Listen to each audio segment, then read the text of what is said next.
Welcome back. Got the kadrons off the 1914, linkage is off, belt guard. And here's how we're looking. Went through the Weber 40 IDFs yesterday and basically just cleaned them out with whatever crap was in there. Not very much, but you know how that when the gas evaporates it leaves that little powdery stuff. So replace the missing O-ring on the idle jet holder.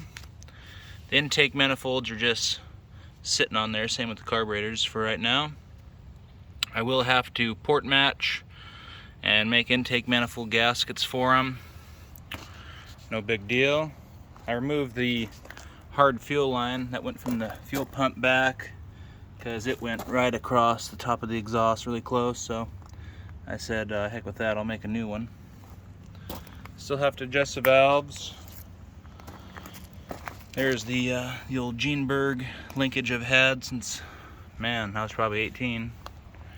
So I've had them for a while. This is the coil mount for the CompuFire ignition. This distributor's coming out, and replacing it is this MP Chinese 009.